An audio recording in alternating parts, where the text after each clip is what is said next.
Sometimes silence is the loudest scream. My friends, that one line alone should stop you in your tracks. Because when you don't come back, when you don't chase, when you hold steady in your silence, it echoes louder than any words ever could. And the truth is, that echo doesn't just reach their ears.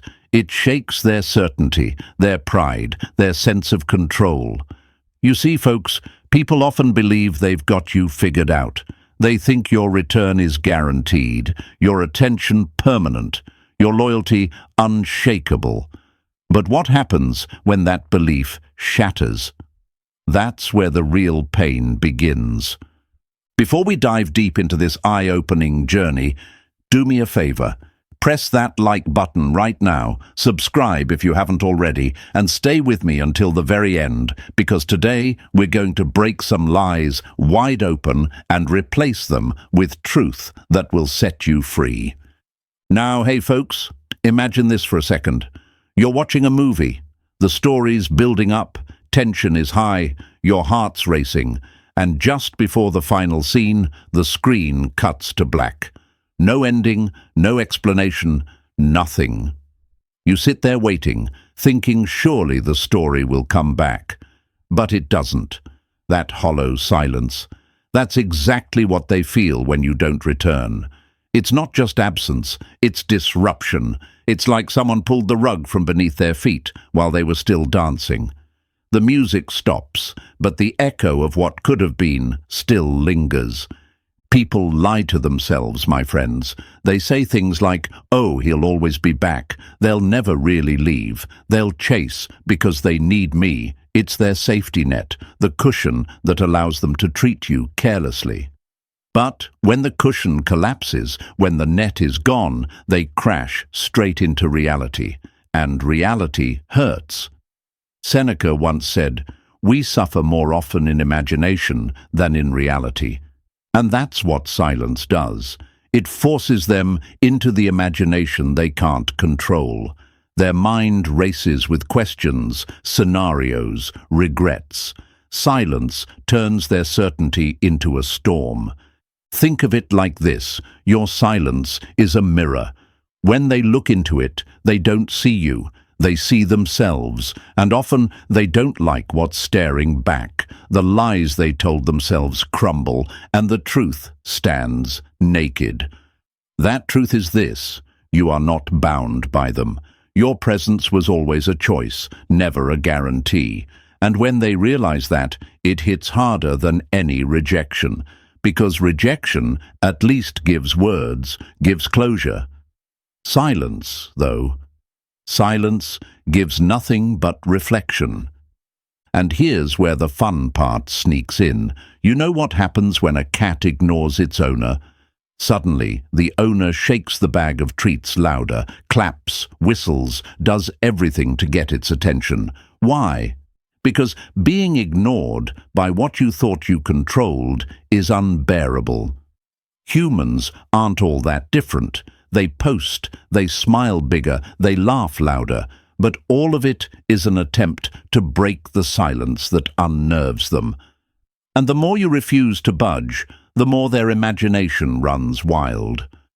Marcus Aurelius once wrote, "You have power over your mind, not outside events. Realize this, and you will find strength." That's exactly what your silence embodies. It's not a weapon, it's not cruelty, it's power rooted in discipline. You're not punishing them, you're protecting yourself. You're choosing peace over chaos, clarity over confusion, dignity over desperation. And folks, let me tell you, that choice unsettles them more than any argument, any fight, or any word you could ever say. So let's break the biggest lie right here. Silence does not mean weakness. It does not mean indifference. It means mastery. It means you are no longer willing to play on their terms. You stand where you are, calm, steady, unmoved. And in that steadiness, you become unforgettable. And before we continue into the stages of the pain they feel when you don't come back, I want you to do two things right now. Drop a comment below with these words: "Silence is power." That's your affirmation today. Write it, see it, own it. And second, hit that like button and subscribe, because you won't want to miss what's coming next. Stay with me, my friends. We're just getting started. Number 1. The shock of stillness. We always imagine tomorrow will look like today until silence proves us wrong. My friends, that's where the pain truly begins. They thought your return was guaranteed. Not today, maybe not tomorrow, but eventually. In their mind, you were like the sun, always rising, always showing up, always orbiting their world. But then the silence holds. You don't come back. You don't send that message. You don't appear in the places they thought you would. And suddenly, the world they built in their head cracks. Imagine this. You're watching a performance where the music builds and builds, pulling you higher, and right at the peak, the sound cuts. Nothing, just dead air. Your ears strain, waiting, expecting the rhythm to return. But it doesn't. That's the shock they feel. They thought they knew the script, but you flipped it, tore the page, and walked off stage. And folks, nothing unsettles the human mind more than interrupted certainty. Questions flood their mind. Why didn't they reach out? Did I misjudge? Did I push too far? Or have they really let go? At first, they try to laugh it off. They tell themselves, oh, they'll be back. They always do. But day after day, when the silence doesn't break, it eats at them. Slowly, quietly, it digs in. It's like someone pulling a chair out from under them just as they sit down. The shock isn't only physical, it's psychological. They thought the ground was solid. They thought they were in control. And suddenly, it's gone. Marcus Aurelius once said, if you are pained by external things, it is not they that disturb you, but your own judgment of them. And that's the truth here.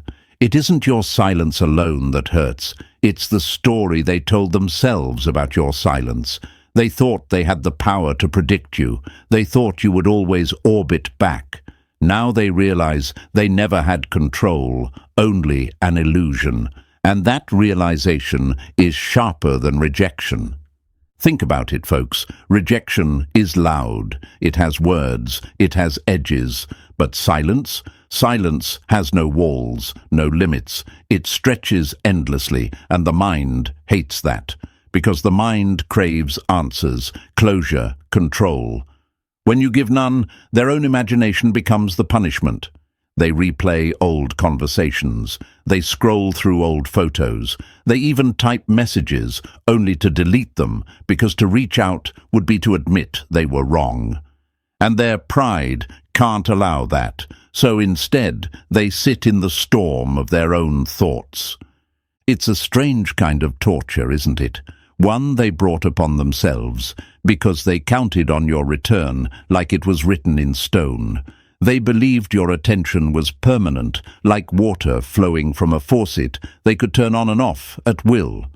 But when the faucet runs dry, they don't just miss the water, they panic. They realize they were never the source. They never owned the flow. And that truth humbles them in ways they never expected.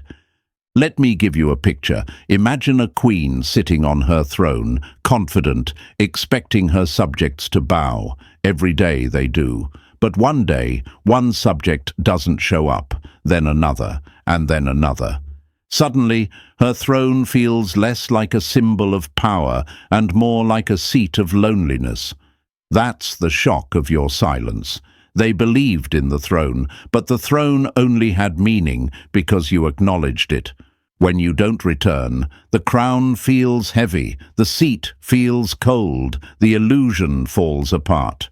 Now, don't get it twisted. This silence isn't cruelty. It isn't revenge. From a Stoic perspective, it's simply a boundary. Marcus Aurelius wrote, "Be tolerant with others and strict with yourself." And that's what you've chosen. You're not punishing them. You're protecting yourself. You're not playing a game. You're stepping out of one. Your silence says, I will not trade my peace for confusion. I will not chase what does not value me. That's not cruelty. That's clarity. But here's where the paradox hits hard. What feels like peace to you becomes turmoil to them. What feels like stillness to you becomes chaos in their world. Because silence is a mirror, my friends, and when they look into it, they don't see you. They see themselves. They see the hollowness of their pride, the cracks in their certainty, the lies they told themselves to feel in control. And that reflection burns deeper than any fight, any rejection, any goodbye. Now, here's the tough truth. Many can't admit this pain. They'll mask it. They'll smile louder, post brighter, laugh harder. They'll play the part of being fine. But inside, they know the truth. Your silence has power they can't explain. It unsettles them because it proves something they don't want to face. You are not bound to return. You never were. Your presence was always a gift, not a guarantee. And when that gift is gone, they're left staring at an empty space they can't fill. Think of it like a song cutting off mid-chorus. The silence makes the absence of music feel even heavier. The memory of the rhythm lingers, but the sound is gone. That's the pain they sit with. And here's the beauty, my friends. What feels like loss to them feels like freedom to you. What feels like chaos in their world is calm in yours. You've stepped out of the noise, and in doing so, you've found peace. And let me tell you something powerful. Most people will never understand this strength. They'll say silence is weakness. They'll call it indifference. They'll label it avoidance. But the Stoics knew better. Epictetus said, silence is a lesson learned from the many sufferings of life. Silence is not avoidance, it's mastery. It's the moment you realize you don't need to explain, argue, or prove. You only need to stand firm. So, my friends, write this in the comments right now. I master myself. That's your affirmation today. Type it, see it, believe it. Because when you choose silence, when you choose restraint, when you choose peace, you're not losing. You are mastering yourself. And there is no greater power than that. Stay with me, because what comes next will dig even deeper. If the shock of stillness shakes them this much, wait until you see what happens when their pride collides with your silence. That's when the real storm begins. Number 2, ego meets the wall. Pride goes before destruction, a haughty spirit before a fall. Proverbs spoke that truth thousands of years ago, and my friends, nothing brings it into sharper focus than silence. Because silence is the one thing the ego cannot tolerate. It can handle noise, it can handle arguments, it can even handle rejection if it means it gets to feel important. But silence exposes its fragility. And when you don't come back, when you don't give them the chase they've always counted on, their pride smashes headfirst into a wall they never expected. Let's not sugarcoat it. Their ego whispers lies like lullabies. They'll chase, they always do. No matter what happens, they'll be back. I can ignore them, push them away, test them, and they'll still run after me. That thought is their safety net. It's the cushion they fall back on every time they play games, every time they withdraw affection, every time they treat your presence as if it's permanent. But when you don't come back, when you refuse to chase, that net vanishes. They fall, and the ground hurts more than they imagined. Picture it like this, folks. Imagine someone leaning back in a chair they've sat in for years. They don't even think about it. They just assume it'll hold. But one day, the chair's gone. They crash hard. Not because the ground changed, but because their belief blinded them. That's the ego hitting the wall of silence. It believed your attention was guaranteed. It thought you'd always be there, and when the reality proves otherwise, the crash is brutal. At first, they'll mask it, they'll shrug, they'll act like it doesn't matter, but inside, questions begin to claw at their pride. Why aren't they chasing? Why aren't they proving I still matter? Why aren't they validating me the way they used to?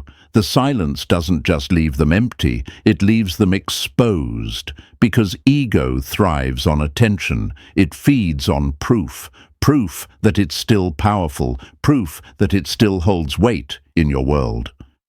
And when your silence denies it that proof, the ego starts to starve. Marcus Aurelius once said, "You have power over your mind, not outside events." Realize this, and you will find strength. That's exactly the difference here. They gave their ego power over your reactions. They believed they could dictate your return, but you've taken that power back. You've realized that strength doesn't come from proving yourself to anyone. It comes from mastering yourself. And nothing unsettles the ego more than a man who no longer plays by its rules. Think of the countless times they posted something on social media, knowing you'd see it, expecting you to react. Maybe a picture designed to spark jealousy. Maybe a caption meant to tug at your emotions. In the past, you might have taken the bait. You might have commented, liked, or reached out. And every time you did, their ego purred with satisfaction. But now you don't. Now you scroll past in silence, steady and unmoved. And that silence? It's deafening. Because every non-reaction, every unanswered post is a bruise to their pride. Let's be real here, my friends. Ego is fragile. It pretends to be strong, but it only survives when fed. Without attention, without validation, it begins to question itself, and that's exactly what your silence forces it to do. It holds up a mirror and says, "You are not as powerful as you thought." And that truth? That truth cuts deeper than rejection, deeper than arguments, deeper than any words could. But here's where the Stoic wisdom shines through, because your silence is not a weapon, it's wisdom. The Stoics taught that real strength often looks like restraint. Epictetus said, "If someone is able to provoke you, realize that your mind is complicit in the provocation." By refusing to react, you're refusing to be complicit in their game. You're breaking the cycle of ego and validation that once held you captive. You're showing that strength doesn't roar, it stands firm. Let me give you another metaphor. Imagine waves crashing against a rock. The waves are loud, dramatic, relentless. They come with force, they spray, they make noise. But the rock doesn't move, it doesn't argue, it doesn't shout back, it doesn't chase the wave into the sea. It stands, and the more the waves crash, the more obvious the rock's strength becomes. That's your silence, that's your steadiness, and the louder their ego tries to prove itself, the more your silence proves it's powerless against you. Now, here's where it gets even more ironic. What they once took for granted, the steady attention, the quick replies, the reassurance that fed their pride, is now what they miss the most. But the problem is, it's gone. And gone not because you're playing games, but because you've grown. You've chosen peace over chaos. You've chosen clarity over confusion. You've chosen mastery over reaction. And that choice, though quiet, is louder than any declaration. Of course, they'll try to convince themselves otherwise. They'll laugh louder, smile brighter, act as though they're unbothered. But deep down, their ego burns, because every day you don't chase, every time you stay silent, every time you remain steady, it's another reminder that the hold they thought they had on you was nothing but smoke. And smoke can't stand against stone. So, my friends, here's the lie we need to break. Chasing proves nothing. Chasing doesn't make you strong. It doesn't make you noble. It doesn't make you worthy. It only proves you've handed your peace to someone else's ego. But silence proves mastery. Silence proves you know your worth.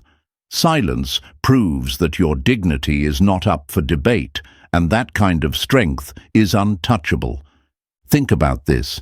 If you were to react, to argue, to chase, they'd find comfort. They'd say, "See, I still matter. I still control the rhythm." But when you stay silent, when you refuse to react, they find nothing. No comfort, no control, no validation. Only questions that gnaw at their pride. And those questions hurt more than any argument could.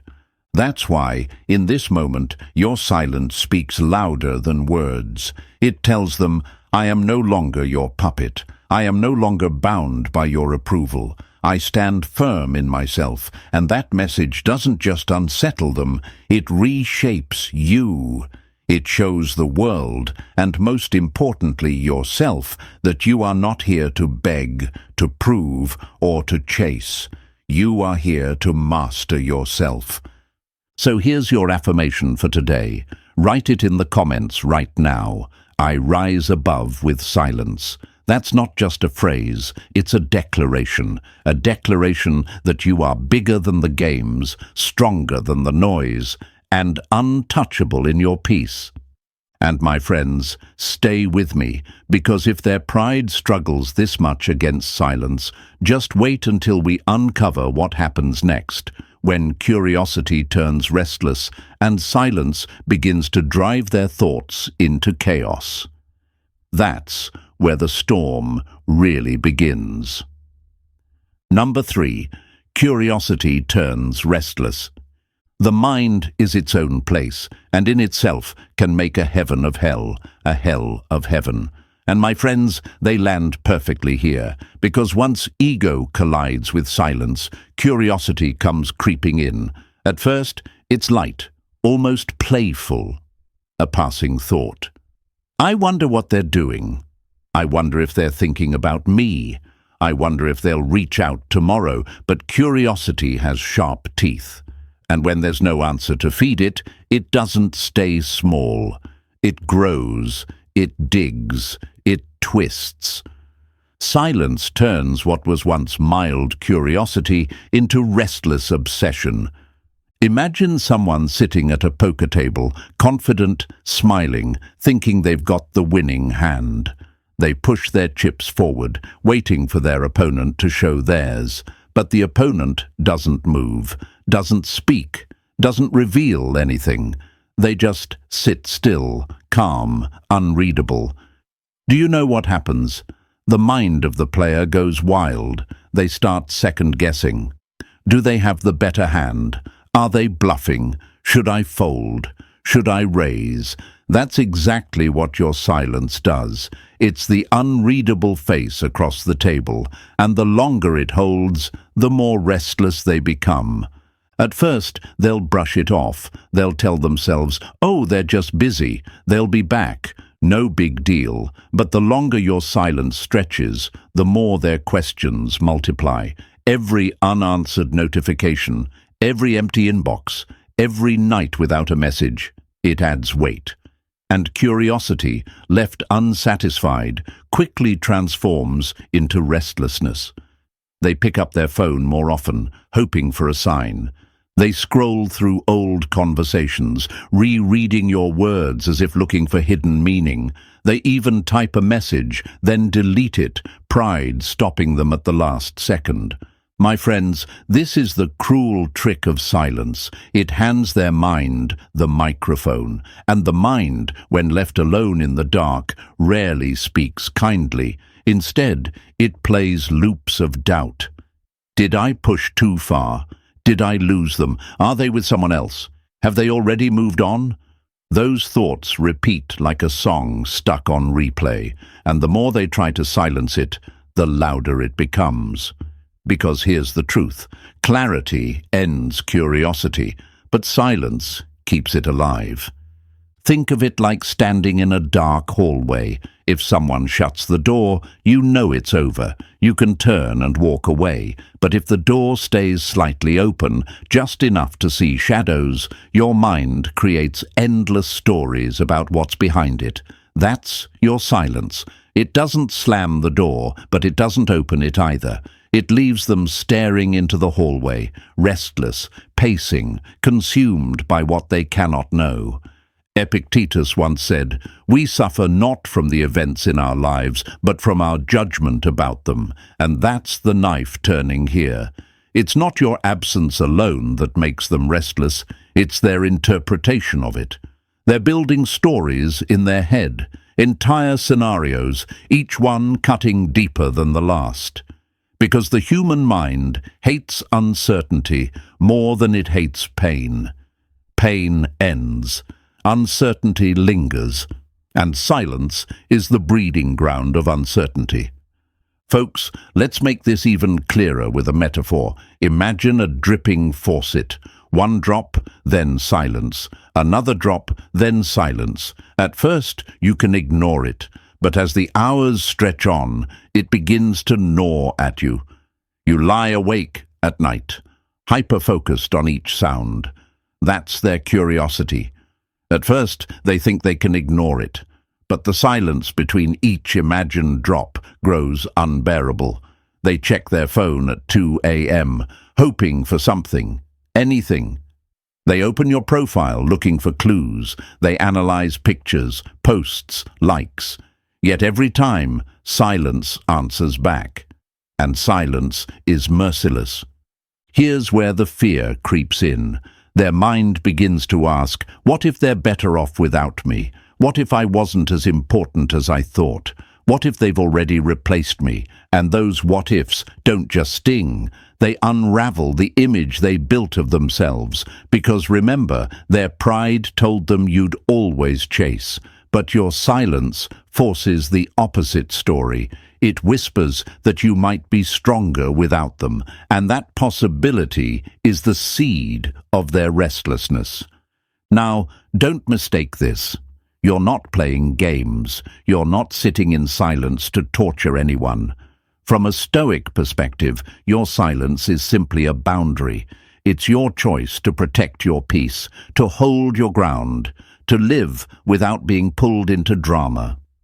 Marcus Aurelius reminded himself daily, you have power over your mind, not outside events. Realize this, and you will find strength. That's exactly what you're doing. You refuse to hand your peace to someone else's curiosity. You anchor yourself in calm while their storm rages. And here's the paradox. Your calm makes their restlessness sharper. Because the contrast is glaring. They're up at night, scrolling, overthinking, replaying memories. You're steady, focused, building, living. They chase answers outside while you cultivate clarity inside. That gap between their chaos and your calm becomes a chasm they cannot cross, and the bigger it grows, the more restless they feel. Let me break another lie here. They believed they were the one holding control. They thought they could stir your emotions, provoke a response, spark your chase whenever they wanted. But silence strips that illusion. It reveals that control was never theirs. And when control slips away, curiosity turns into panic. They don't just wonder where you are. They wonder who they are without your response. And that's the kind of restlessness that no distraction can soothe. Sure, they'll try. They'll surround themselves with noise, friends, parties, posts, maybe even new faces. They'll laugh louder, talk longer, fill their days with activity. But when the night grows quiet and the phone stays still, their mind goes back to the same loop. Silence doesn't fade. It echoes, and each echo pulls them back into the cycle of restlessness. So, my friends, let's turn this around. What does silence mean for you? It means freedom. It means discipline. It means you're no longer at the mercy of someone else's pride or curiosity. You've chosen to stand firm. And, in doing so, you've proven a truth many never reach. Peace isn't found in chasing answers, it's found in mastering yourself. Write this affirmation in the comments right now. My silence speaks, because it does. It speaks of discipline, it speaks of strength, it speaks of the kind of power that doesn't need to raise its voice to be heard. And stay with me, folks, because what comes next cuts even deeper.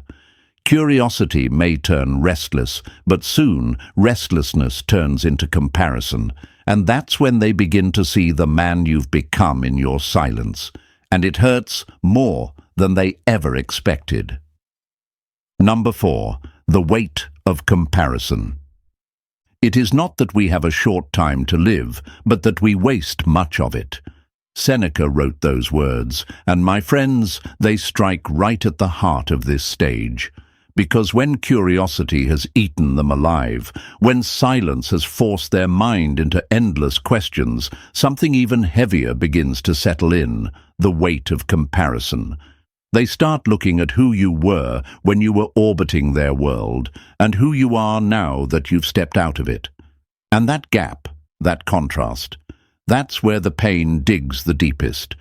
Let's set the scene. They remember the old version of you, the one who was always quick to respond, always eager to explain, always willing to bend just to keep the peace. That man, yes, that version of you, was dependable to them, predictable, always within reach. In their mind, you were like a star fixed in the night sky, and they thought that star would always shine for them, no matter how they treated it. But here's the twist. You didn't stay fixed. You grew, you moved, you evolved. And when they look back now, the man they thought they could always count on is no longer the man they see. It's like this, folks. Imagine someone walking into a gym after years of absence. They remember the last time they went. They were strong, confident, fit. But when they walk in years later and see others who never stopped training, the comparison stings. Because it's not just about what they lost, it's about what they could have had if they had valued consistency. That's what's happening here. They see your growth, your discipline, your transformation, and it forces them to confront the fact that they didn't value you when they had the chance. At first, they won't admit it. Pride won't let them. They'll shrug, act unbothered, maybe even laugh about it. But inside, the comparison gnaws, because every glimpse of who you are now reminds them of what they overlooked. Maybe it's the way you look sharper, healthier, stronger. Maybe it's how you carry yourself differently, confident, steady, unshaken. Maybe it's the way you've been advancing in your career, your purpose, your personal growth. Whatever it is, the signs of your discipline radiate. And discipline, my friends, is impossible to ignore. And here's the cruel part for them. Comparison isn't something you're forcing. You're not bragging. You're not parading your growth in front of them. You're simply living, simply embodying the discipline you've chosen. But that very embodiment becomes a mirror they can't escape. Seneca said, "We should every night call ourselves to an account. What infirmity have I mastered today? What passion opposed? What temptation resisted?" That's exactly what you've been doing. You've been accounting for your life, mastering yourself step by step. And the result is a version of you that outshines the one they once knew. Picture this metaphor. They hold an old photograph of you, maybe saved in their phone or tucked in their memory. In that photo, you're smiling, attentive, perhaps even a little too eager. That's the you they believed they controlled. But when they see you now, whether through social media, through a mutual friend, or even just in their imagination, the difference is jarring.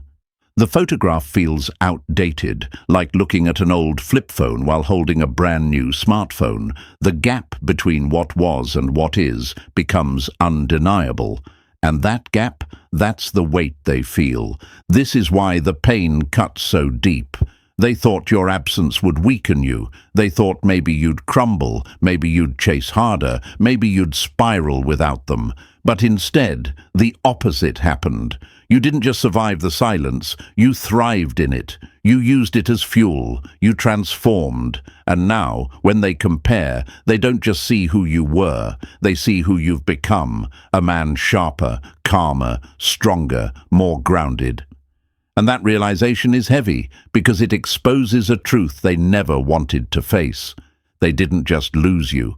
They lost the upgraded version they never thought would exist.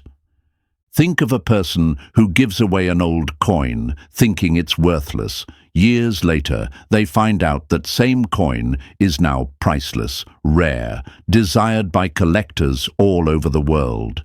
That sinking feeling, that regret, that's what they feel when they compare, because they realize they let something of great value slip through their hands while treating it as common. And once that realization sets in, it doesn't leave. It lingers. Now let's break another lie here. They believed you needed them to become better. They believed your worth was tied to their approval, but your growth proves otherwise. Your silence, your discipline, your detachment all scream a truth they can't deny. You were always capable, with or without them. And when they compare, they see that their absence didn't diminish you, it refined you. From a Stoic perspective, this is why growth matters. Marcus Aurelius wrote, "Waste no more time arguing what a good man should be. Be one you didn't argue, you didn't explain, you didn't beg for recognition, you simply became. And in becoming, you've forced comparison upon them without even trying. Your silence has weight, yes, but your growth makes that weight impossible to ignore. And here's where the restlessness sharpens into regret. Because comparison isn't neutral. It always leans toward what could have been. They see the man you are now, and they can't help but think, that could have been mine. That could have been my life, my story, my partner. But it's not. And the reason it's not, their failure to value you when they had the chance. That truth is a boulder sitting on their chest, pressing harder every time they glimpse your strength. So, my friends, remember this. Growth is not about revenge. It's not about proving anyone wrong. It's not about flaunting success. Growth is about mastery, about becoming the man you were always meant to be, regardless of who notices. But here's the irony. When your growth is genuine, they can't help but notice. Even if they never say it out loud, even if pride locks their tongue, the comparison happens inside. And that comparison weighs heavier. Let me make it even clearer. Imagine them sitting across from someone new. That person might be charming, funny, attractive, but deep down, they'll measure them against you. They'll remember your calm presence, your steady energy, your disciplined growth. And no matter how much they try to ignore it, the comparison tips the scale. Because once someone has experienced rare, ordinary, never feels the same again. And that realization, that you were rare, that you became even rarer, is what makes the weight unbearable. So here's the affirmation I want you to write in the comments today. I am rare. Say it, own it, believe it, because that's the truth. Your silence, your growth, your discipline, they separate you from the common. And in a world full of noise, your stillness is priceless. Stay with me, my friends, because what comes next digs even deeper. Comparison may sting them now, but soon it turns into something heavier, regret. Not regret they'll admit, not regret they'll confess, but regret that lingers in silence, eating at them day by day. And that stage, that's where silence speaks the loudest of all. Number 5. Silent regret they can't admit. Regret is the ghost that never leaves. It lingers long after the moment has passed. My friends, nothing is heavier on the human heart than regret unspoken. It's one thing to feel it and release it through words, through apology, through tears, but when pride locks the tongue, regret becomes a silent prison. And that is exactly what begins to weigh on them when your silence holds steady, when your growth shines, and when their comparisons cut too deep. They begin to feel regret, real, raw, aching regret, but they cannot admit it. Not to you, not to themselves, not to anyone. Let's set the picture. Outwardly, they look fine. They post their pictures. They laugh with friends. They act as though life has gone on without a scratch. Maybe they even convince people around them that they're thriving. But inwardly, there's a quiet ache that gnaws at them when the lights go off and the crowd goes home. Because regret doesn't always scream. Sometimes it just whispers in the dark.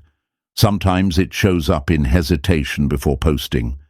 Sometimes it lingers in the way they scroll back through your old conversations, rereading words they once ignored but now long for. It's like this, folks. Imagine someone walking into their childhood home after years away. Everything looks familiar, but something's missing. The pictures are faded, the furniture feels smaller, the laughter that once filled the halls is gone. They stand there, haunted not by what is, but by what was. That's regret. They can't relive it, they can't reclaim it, but they can't escape it either. And that's exactly what your silence has left them with, the haunting reminder of what they lost and cannot admit. Their pride becomes their warden. To admit regret would mean admitting they were wrong. It would mean admitting they miscalculated your worth, that they underestimated you, that they let go of something rare, thinking it was replaceable. And for many, my friends, that admission is heavier than the regret itself. So instead, they hide it. They bury it beneath distraction. A new post, a night out, maybe even a new person. But distraction is temporary. When the noise fades, the ghost of regret is still there, waiting in the quiet. Marcus Aurelius said, "If it is not right, do not do it. If it is not true, do not say it.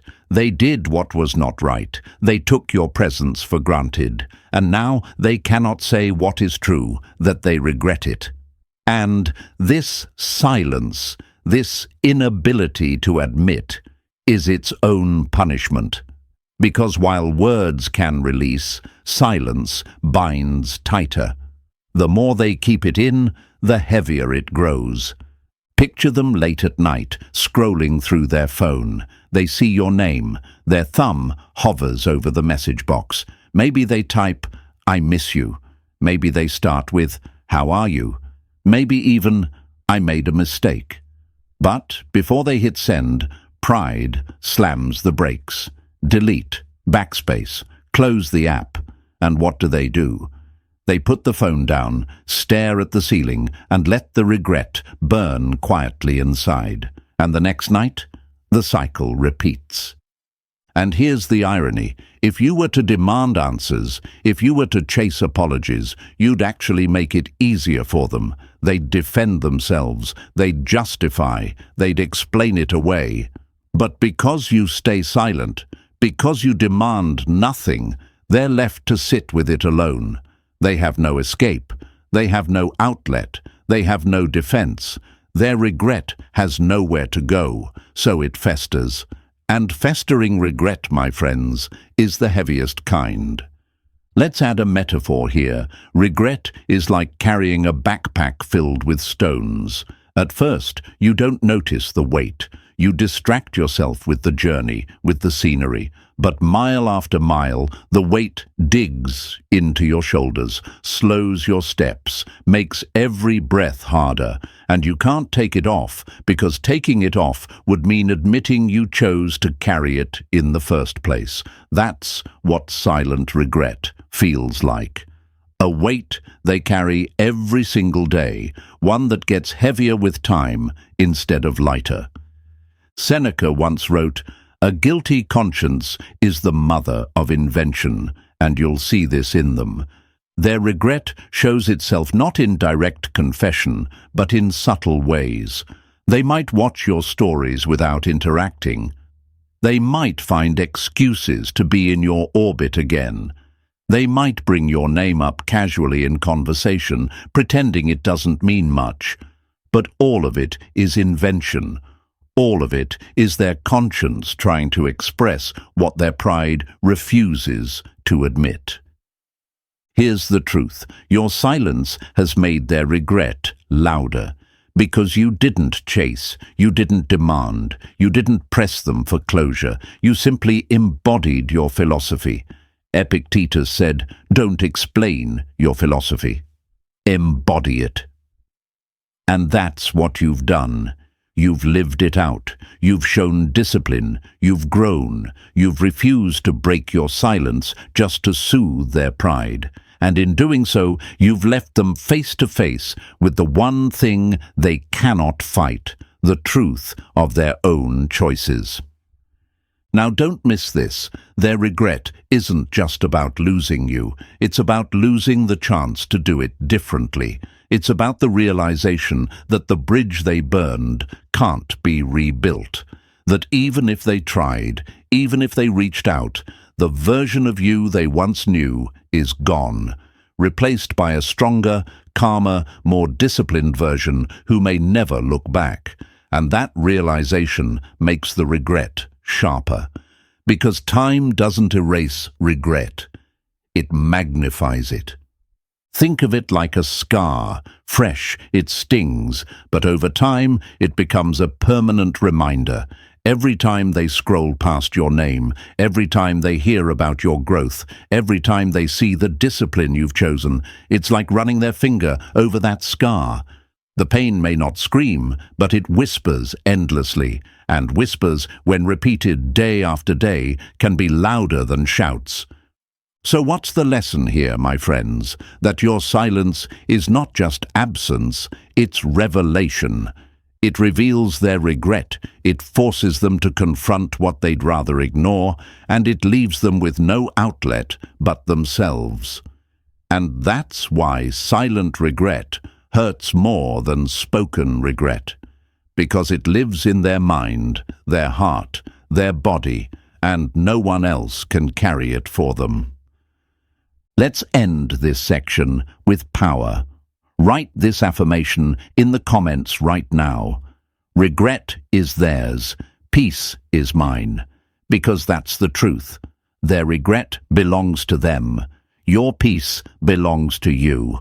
And no amount of their silence breaking can take away the discipline you've chosen.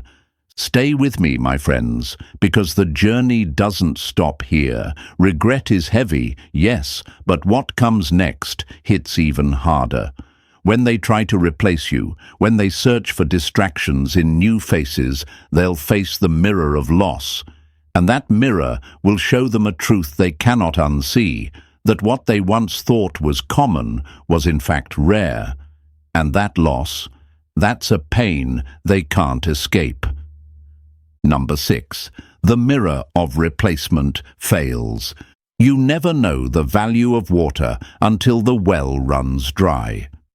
That old proverb might sound simple, but my friends, it carries the weight of truth that hits them right here when they try to replace you. Because after regret begins to whisper, after they've replayed the old conversations and scrolled through your ghosted presence, their pride still resists. They tell themselves, "I'll just move on. I'll find someone else. I'll prove to myself and to the world that I don't need them." And so begins the cycle of distraction, new faces, new voices, new attention. But when the noise quiets, when the laughter fades, they find themselves staring into a mirror that reflects a painful truth. Replacements don't work. The mirror of comparison shows them what they lost, and no distraction can cover that loss. Picture it like this, folks. Imagine someone losing a rare diamond and trying to fill the empty slot in the ring with glass. From a distance, it might shine. It might sparkle under the light. But deep down, they know the truth. It's not the same.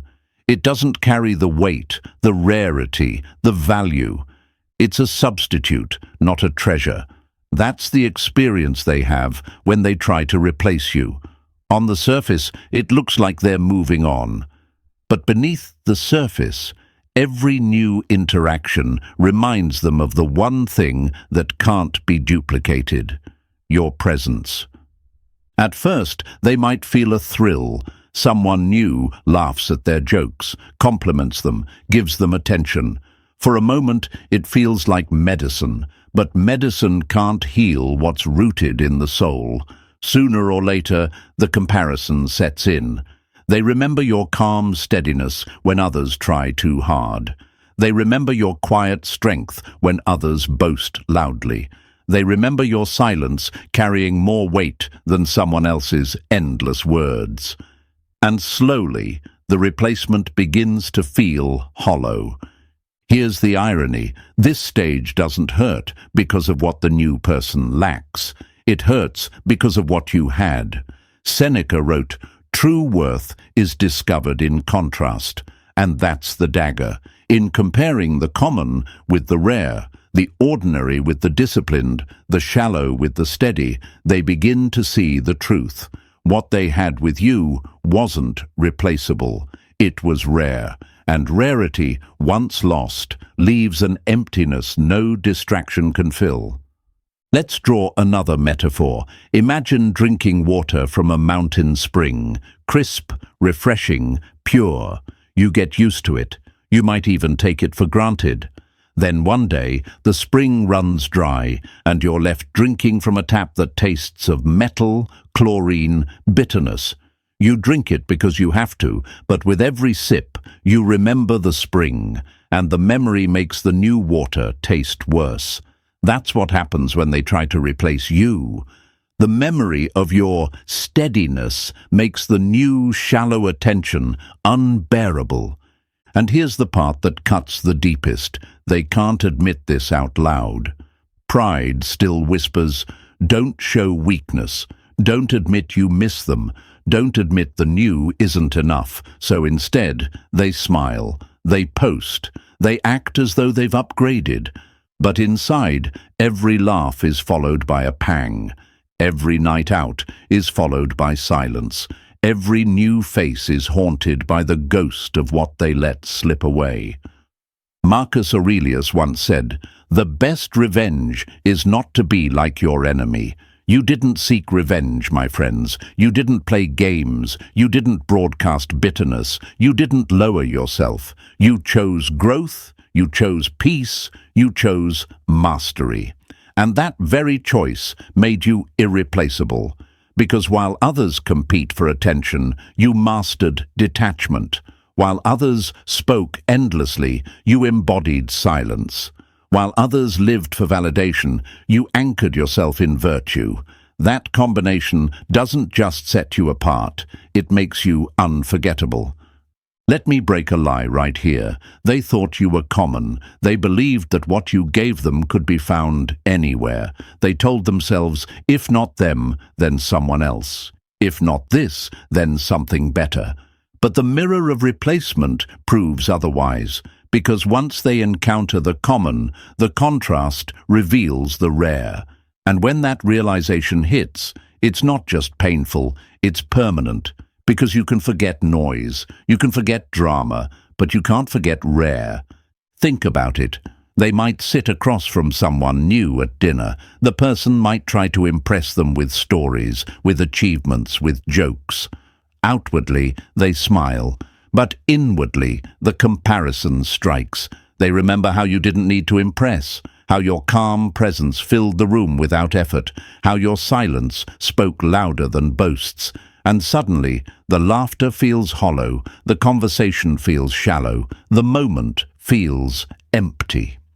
Because no matter how much they try, the mirror of replacement shows them a reflection they can't escape. You were different. Now, here's where the Stoic lesson shines.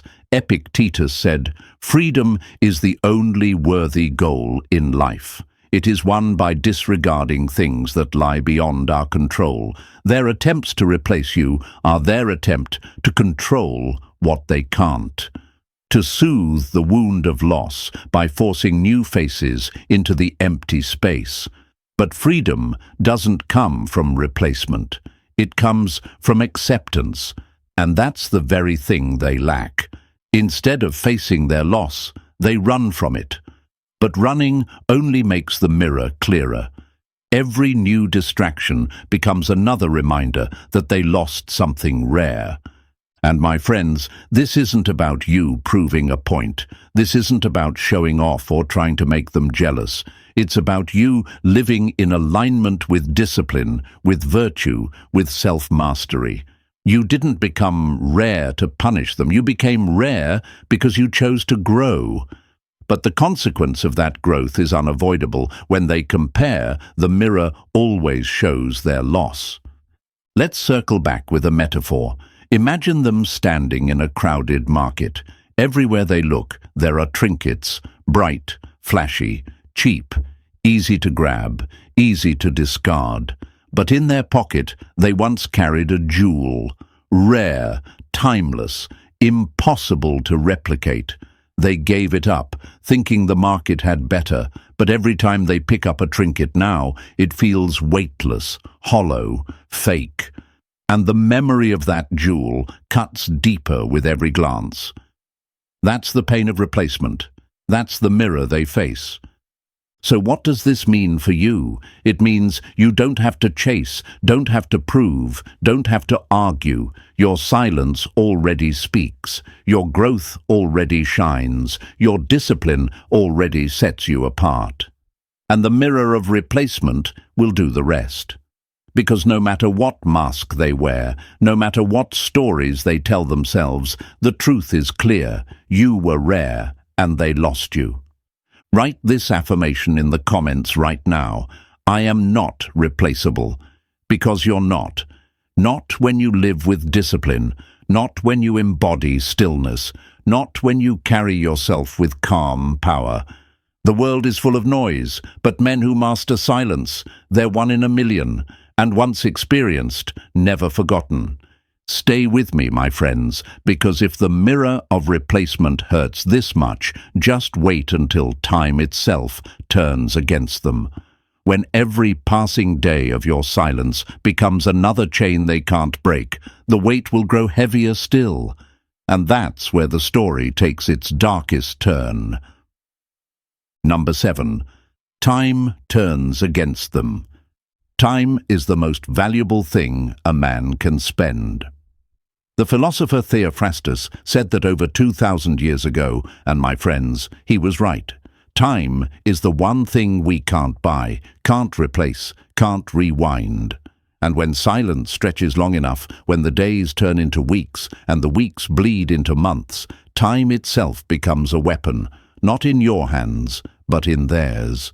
Because while you use time to grow, to heal, to sharpen yourself, they feel time working against them. Every sunrise that comes without your return, every night that passes without your presence, every season that shifts without your chase, time whispers a truth they cannot ignore. You're not coming back. At first, they think it's temporary. They tell themselves, they're just giving me space. They'll reach out eventually. This silence is only a phase. They hold on to the illusion that time is on their side, that patience will bring you back. But time doesn't bend to pride. It doesn't feed illusions. The longer your silence holds, the more those illusions collapse. And soon, the same time they thought would comfort them becomes the very chain that weighs them down. Picture this. Imagine a prisoner scratching tallies into the wall of their cell, day after day, another line. At first, the marks give hope, they're proof of time passing, proof of movement, but as the days stretch on, the tallies become reminders of confinement. The wall fills, but the door never opens. That's what time becomes for them. Every day that passes without your voice, your presence, your attention, it's another tally on the wall. And instead of comfort, it becomes torment. Let's be real here, folks. Pride dies slowly. In the beginning, they cling to it. They say things like, they'll break first, they'll chase. They can't really let me go, but as silence holds, as time drags on, those words lose their weight. Their pride begins to bend under the pressure of reality. And reality says this: the silence isn't temporary. The distance isn't an accident. You've chosen your path, and that path doesn't circle back to them. The pain deepens because time has a cruel way of magnifying loss. In the first week, they might feel a sting. In the second month, they feel a wound. In the third or fourth, it becomes a scar that won't heal. Because time doesn't erase silence. It amplifies it. Each passing day becomes evidence, undeniable evidence, that your life has moved forward without them. Marcus Aurelius once wrote, "Waste no more time arguing what a good man should be. Be one, that's what you've done." You've stopped wasting time chasing, arguing, proving. You've simply become. You've invested your hours into growth, your days into discipline, your nights into peace. And while you rise with time, they sink, because time reveals truth. And the truth is this: you no longer orbit their world. Imagine them late at night, phone in hand. They think, maybe today will be the day. Maybe they'll message, maybe they'll return, but the night ends. Nothing comes. The cycle repeats, and with each empty day, their heart sinks a little lower. What they thought was guaranteed now feels impossible. What they assumed was permanent now feels gone forever. Time, their old ally, has betrayed them. And here's the paradox. For them, time feels like chains. For you, time feels like wings. They count the days with dread, while you count them with gratitude. They feel time slipping through their fingers, while you feel time building your empire. Because you've learned the Stoic truth, time is not something to fear, it is something to use. Seneca wrote, "It is not that we have a short time to live, but that we waste much of it." You refuse to waste it. They already did, and that contrast burns more than silence ever could. Let's add a metaphor. Imagine two seeds planted on the same day. One seed is watered, cared for, given light. The other is ignored. As weeks pass, one seed grows into a tree, tall, steady, unshakable. The other remains buried, unseen, forgotten. That's the story time is writing. You chose to water your life, to cultivate discipline, to build strength. They chose distraction, pride, denial. And now when they look at you, they see the tree rising. When they look at themselves, they see the barren soil. That comparison, stretched over time, is unbearable. And here's the hardest truth for them. Time is irreversible. They can't go back. They can't undo the choices. They can't rewind to the moment when they took you for granted. All they can do is sit with the realization that what's gone is gone. And the longer the silence stretches, the sharper that realization becomes. Because time doesn't heal every wound. Some wounds get deeper the longer they're ignored. And this wound, the wound of losing someone rare, someone disciplined, someone steady, it's one that time makes worse, not better. Now, my friends, don't miss this. Your silence isn't punishment. It isn't a game. It's alignment. It's you choosing to live your life in accordance with peace, discipline, and purpose. You didn't step back to hurt them. You stepped back to heal yourself. And yet, the consequence is undeniable. Their time has become torment, while yours has become treasure. That's the power of choosing differently. So let's break the biggest lie here. They believed time was on their side. They believed distance would make you restless, would make you return. But your silence, your discipline, your detachment has proven the opposite.